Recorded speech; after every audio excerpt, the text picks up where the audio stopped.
리버티 코리아 예. 퍼스트. 예. 그런데 가끔은 말입니다, 주관님. 제가 그렇게 우리가 자기 세뇌를 시키는 거죠.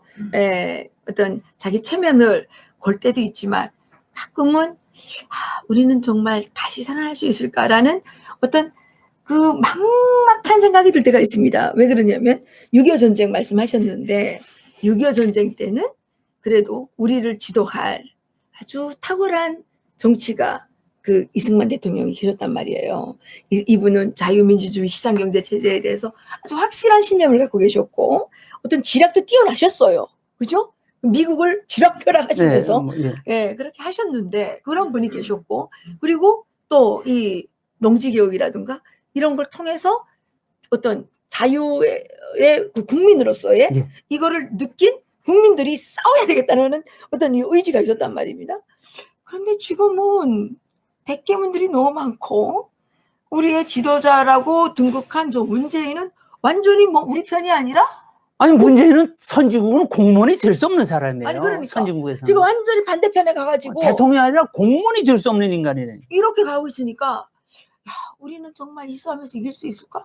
이런 생각이 들 때가 있거든요. 그거 걱정하지 마십시오. 왜냐하면 이제 뭐 소위 내년에 정말 저희가 한 달 앞을 모르는 세상에 내년에 4월에 총선거 어쩌고 여러 가지 시나리오 뭐 계란장수 같은 소리들을 하시는데 그래서 누구를 뭐 HC 무슨 C 뭐 이렇게들 하시는데 이 문명사적 전환기를 극복하는 사람이 지도자가 되는 거지 지도자가 이것을 극복하는 게 아닙니다. 관점을 바꾸십시오, 원장님도. 예. 저는 가끔은 우리가 싸우면 이길 수 있다 이런 생각을 합니다. 절대로 이깁니다. 그렇지만 가끔 가다가 우리는 이길 수 있을까? 정말 이거 위기다라는 생각이 들 때는 그런 또 어떤 노파심도 드는데 이거 좀 물어보고 싶습니다. 예. 그 호사카 교수인가요? 한국으로 귀화하신 일본인 말씀이신가요? 예. 그분이 아베 총리의 목적은 문재인 정권을 바꾸는 것이다. 이렇게 아주 폭탄 선언을 폭탄 선언 이것은 상식입니다. 저도 이제 뭐 저도 취재도 많이 하러 다니고 취재도 많이 당합니다. 그런데 베네수엘라를 바꾸려면은 마두로를 끌어내지 않고 안 돼요. 이란 문제를 해결하려면 이란의 그 신정 체제를 해결하지 않고 안 돼요. 그렇죠. 북한의 핵 문제를 해결하려면 김정은의 김과 그 사교 체제를 끝내지 않고 안 되고 그렇습니다. 중국 문제는 중국의 공산 전체주의를 끝내지 않으면 안 됩니다. 그렇죠. 대한민국의 문제는 일단은 문재인을 끌어내지 않고는 해결이 안 되는 거는 어린애들도 알 수 있는 이치입니다. 문제는 아베의 일본 정부가 이제야 비로소 움직였다는 게 문제입니다. 그렇군요.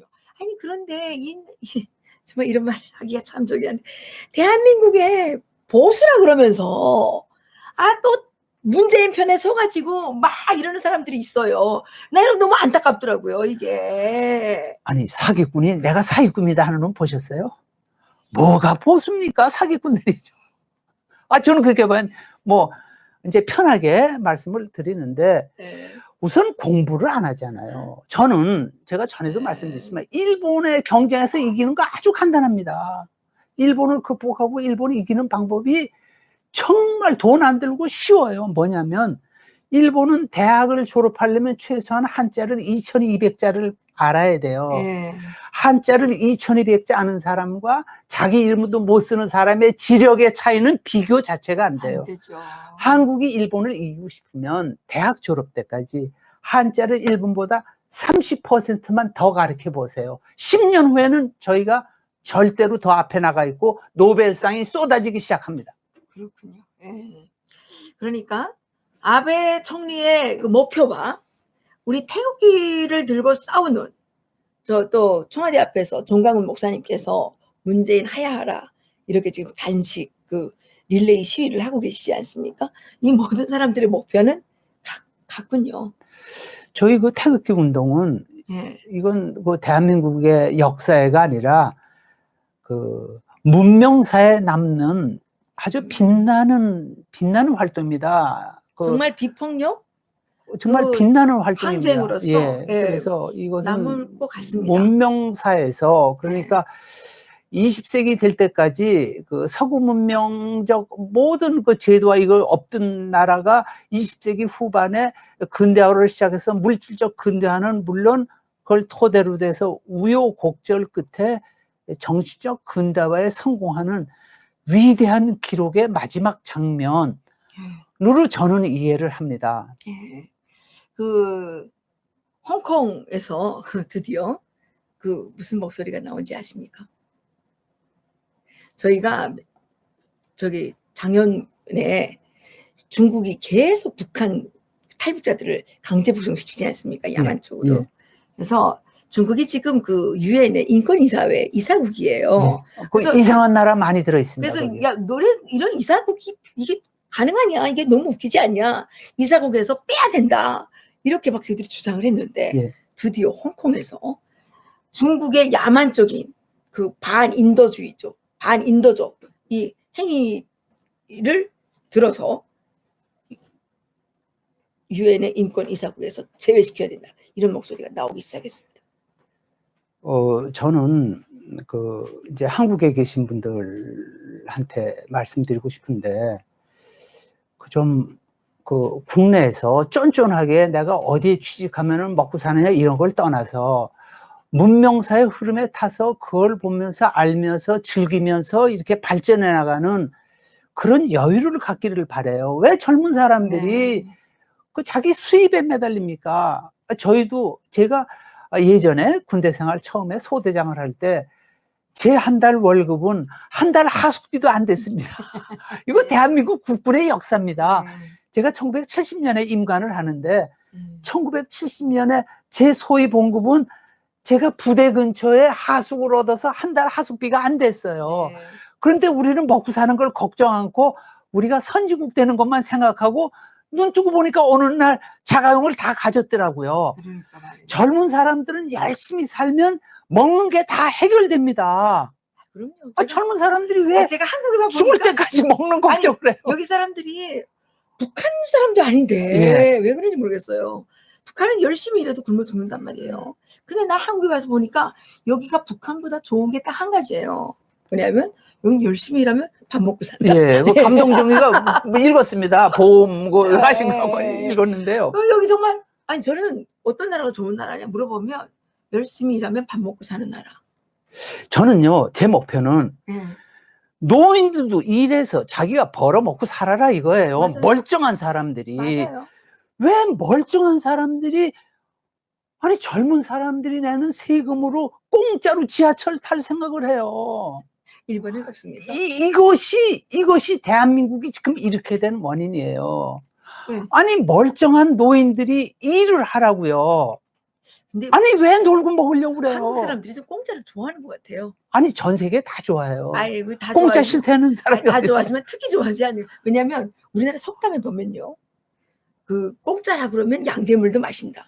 또 공짜라 그러면 배 안에 아이도 손을 냅니다. 이런 말이 있어요. 아니 제가 이제 우리 뭐 일본에 대해서 뭐 옛날 80년 전 이 때를 쓰는 거 보면 그게 왜 그렇게 된 줄 아세요? 육공화국 들어서 우리 민주화됐더니 육공화국 들어서 선거 때마다 농어촌 부채 탕감 소리가 나와요.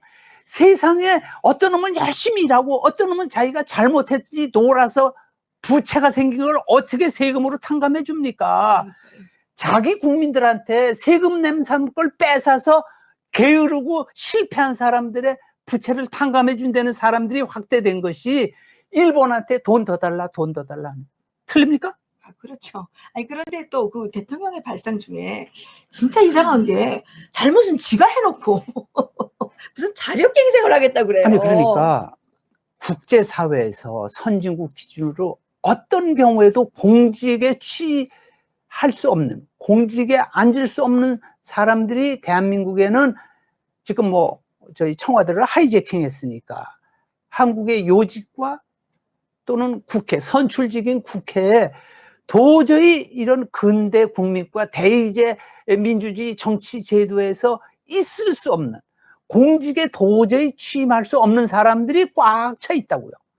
그리고 소위 내년 몇 개월 후에 자기들이 꿈꾸는 선거를 향해서 정치공학, 선거공학 운운하고 뛰시는데 슬퍼요. 그렇게 해서는 전혀 못합니다. 그러니까. 저희는 미중전쟁 바라보고, 미중전쟁은 뭐냐면 대국 간의 전쟁은 지는 쪽의 소멸을 의미합니다. 아니 근데 중국은 당연히 질 거잖아요. 아니 그런데 왜 중국 편에 서느냐고요. 아니 그러니까 그 박원순은 뭐라 그랬어요. 중국은 무슨 말인데 한국은 말꽁지에 붙어가는 팔이라고 그랬잖아요. 아니 그러니까 세계적으로 그런 사람들이 보면 서울시장이에요 지금. 아니 서울 시민들은 정말 부끄러운 줄 알아야 돼요. 그러니까요. 어떻게 저런 자를. 맞습니다. 아무튼 뭐 하여튼 저는 그렇게 생각합니다. 아니 정말 그렇습니다. 정말 그 마지막으로요. 예. 예. 뭐 오래 했네요. 한 예. 시간 넘게.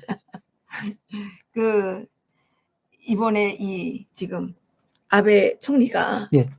이재용을 만났습니다. 아 만났습니까? 모릅니다. 아니, 제가 여기 와서 모릅니다. 아니 이재용이가 아베 총리 만난 게 아니라 이재용이가 지금 삼성전자 이 문제 때문에 일본으로 달려갔습니다. 예. 뭐 한간에 문제가 좀 해결됐다 이렇게 나오는데 진짜 해결됐을까요? 이제 예를 들면 이런 것을 푸는 역사적인 전례, 우리가 이런 위기를 관리하는 방식이 여러 가지가 있습니다. 위기 관리하는 방식이 이거 공무원 생활을 과장만 해봐도 다 아는 이야기예요. 선진국의 어느나 이 위기 관리하는 방법이 있는데 아까 말씀드린 미국의 중재를 기대한다는 건 발상은 많은데 그건 완전한 다른 환경과 조건 하에서 그게 가능했죠. 동서냉전 때는 같은 진영이었기 때문에 같은 진영 속에서의 마찰은 진영의 큰 형님인 미국한테 중재를 부탁하면 해결이 됐어요. 그때 이야기를 한 겁니다. 근데 그것은 30년 전 이야기고요. 지금은 그 뒤에 우리가 그 진영의 같은 진영을 거부하고 미국 대통령에서 사드 반대 배지를 다는 사람들이 미국에 어떻게 중재를 부탁합니까? 그래서 이것은 모를 거라고 생각을 했을까요? 어떻게 모릅니까? 전 세계 테러리스트 소재를 다 파가는 미국 정부가 어떻게 그거를 모릅니까? 아니 미국을 얼마나 바보같이 생각합니까? 그래서 제 생각에는 이건 두 가지 방법이 있습니다. 옛날에는 우리가 세금 내니까 나머지는 정부가 다 알아서 해주라 라는 것이 이제 보통 국민들의 생각인데 불행스럽게도 정부가 우리의 정부가 아니에요. 우리를 위한 정부가 아니에요. 우리를 위한 정부가 아닌 놈들이 우리를 위해서 뭘 해준다고 기대하는 것이 그게 우선 잘못입니다.